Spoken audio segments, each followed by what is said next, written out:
The human slammed his fist on the red airlock button, spilling his poisoned guts out of his mouth into the cold vacuum of space.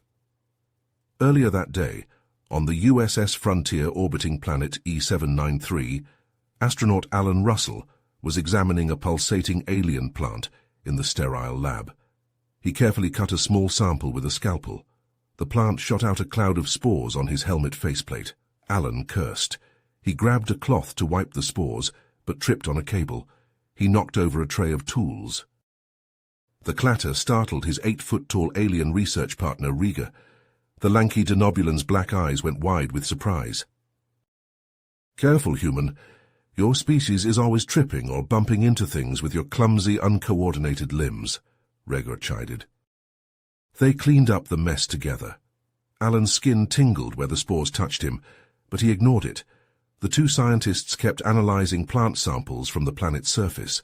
They searched for nutrients to feed a future denobulan colony, but soon, a painful burning sensation spread through Alan's muscles. His stomach churned with nausea. He collapsed and started convulsing on the floor.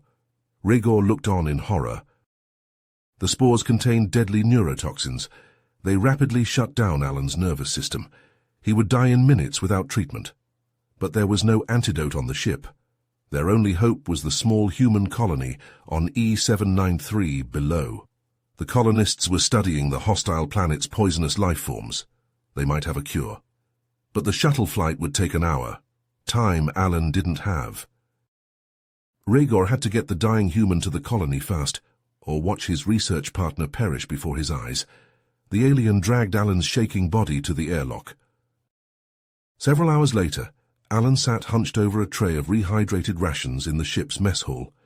He poked at the unappetizing mush with his fork, but couldn't bring himself to take a bite. His skin felt like it was on fire, and every movement sent waves of pain through his aching muscles. The sound of footsteps made him look up. Rhaegar strode into the mess, his long legs carrying him quickly to Alan's table. The denobulan's black eyes were filled with concern as he looked down at his human colleague. "Alan, are you feeling all right?" Rhaegar asked, his deep voice tinged with worry. "Your skin looks flushed and you seem to be in pain." Alan forced a smile and shook his head.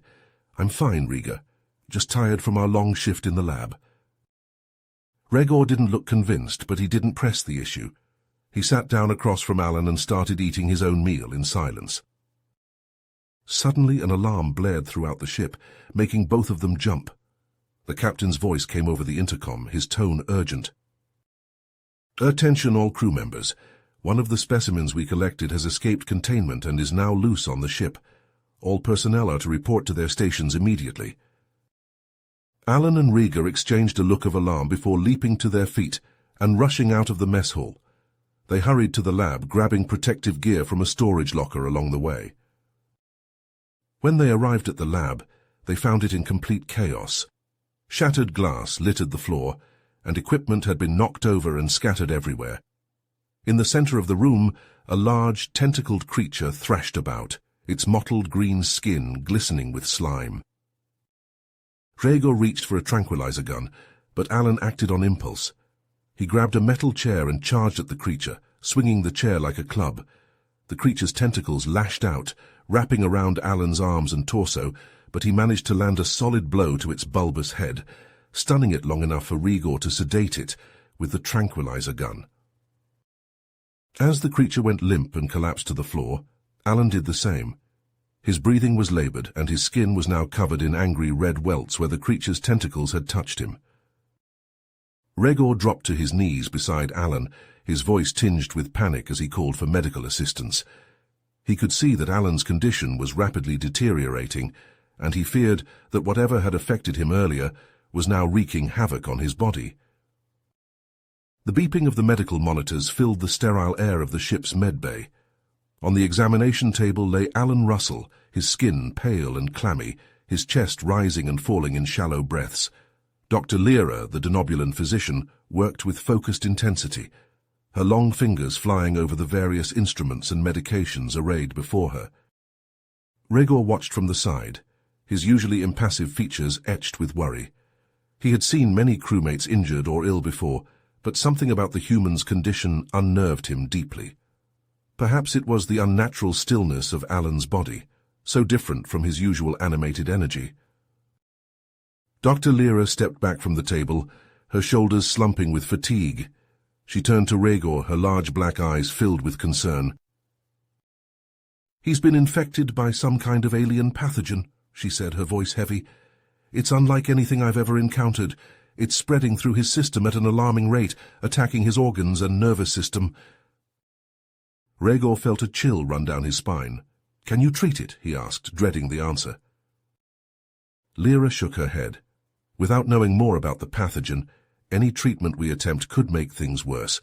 The only thing I can think to do is put him into a medically induced coma, to slow the progress of the infection while we try to find a cure."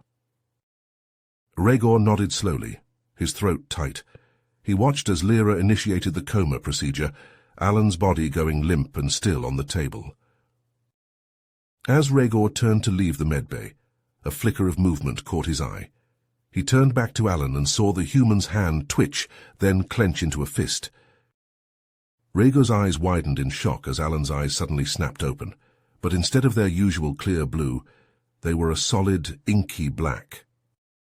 Alan sat up, his movements jerky and uncoordinated. He began to convulse violently, his body straining against the restraints that held him to the table.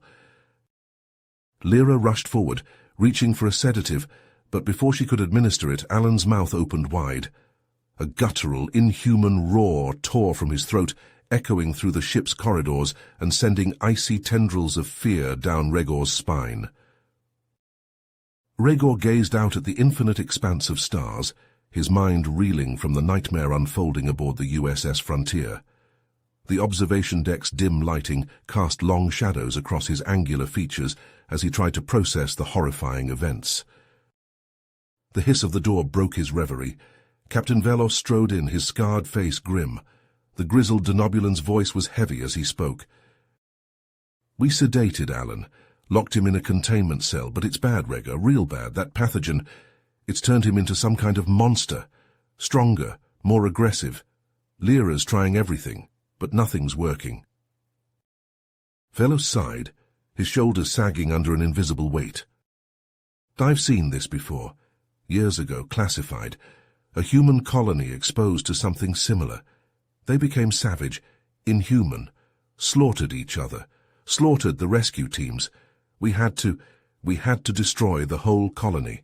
From orbit. Only way to stop the spread." Rhaegor recoiled in horror. "But why humans? Why are they so vulnerable to these pathogens?" "They evolved on a death world, Rhaegor. Harsh, unforgiving, made them tough, resilient, adaptable. But it's a double-edged sword. When something does infect them, it mutates fast, evolves, becomes something even more dangerous." Suddenly alarms blared through the ship. Velos's communicator crackled to life, summoning him to the bridge. They raced to the command center, dread rising in Rhaegor's throat. The scene was one of chaos. Crew members shouted over each other, panic thick in the air. Reports of casualties flooded in from every deck. Alan had escaped containment. He stalked the ship's corridors now, a predator hunting its prey. Anyone he encountered fell victim to his primal rage. "Initiate shipwide lockdown," Velos barked. He turned to Rhaegor, his expression hardening. "I need you with the security team. You're to hunt Alan down, subdue him by any means necessary." Rhaegor hesitated, torn between loyalty to his friend and duty to the crew. But as another blood-curdling scream echoed through the halls, he steeled himself. He grabbed a pulse rifle from the weapons locker, its weight both foreign and reassuring in his hands. With a grim nod to Velos, Rhaegor headed out into the chaos, the hunter now becoming the hunted. Rhaegor crept through the dimly lit corridors of the USS Frontier, his pulse rifle clutched tightly to his chest. The security team moved as one, their footsteps echoing in the eerie silence. The only other sound was the occasional crackle of a sparking wire or the hiss of a ruptured pipe. As they rounded a corner, Rhaegor's stomach lurched. The hallway was a scene of carnage. The walls were splattered with blood, and the mangled bodies of several crew members lay strewn across the floor. Their flesh had been torn apart, as if by some wild animal. Rhaegor swallowed hard, fighting back the urge to vomit. They pressed on, following the trail of destruction towards the engine room. As they neared the heavy metal door, a guttural growl emanated from within, sending chills down Rhaegar's spine.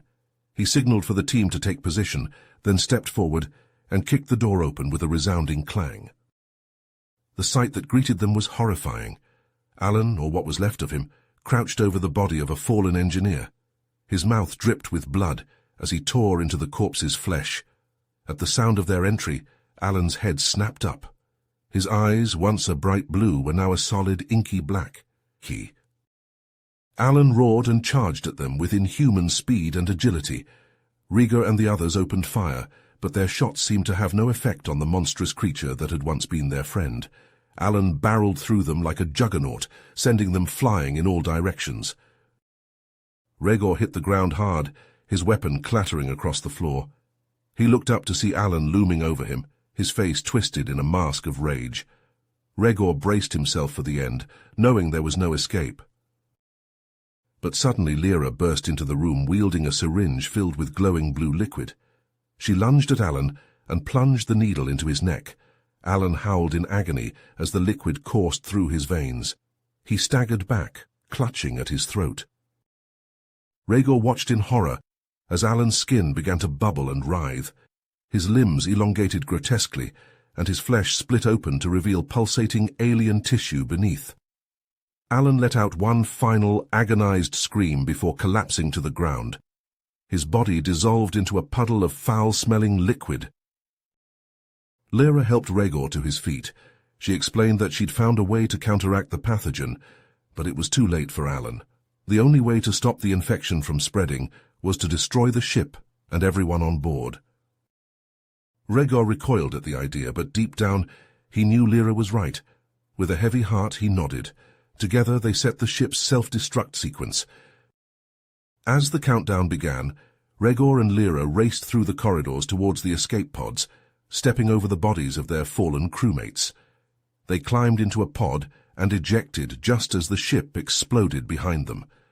The blast wave rocked their small vessel violently. Rhaegar stared out the viewport at the remains of the USS Frontier burning up in E793's atmosphere. He turned to Lyra and asked what would happen now. Her expression was grim.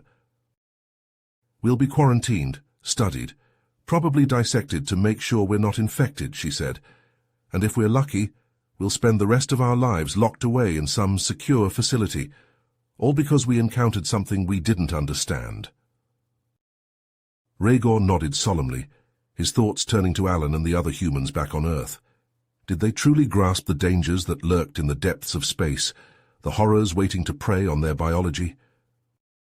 As the escape pod drifted into the void, Rhaegar couldn't shake the feeling that this was only the beginning of a long and terrifying journey for humanity, one that would test their resilience to its very limits.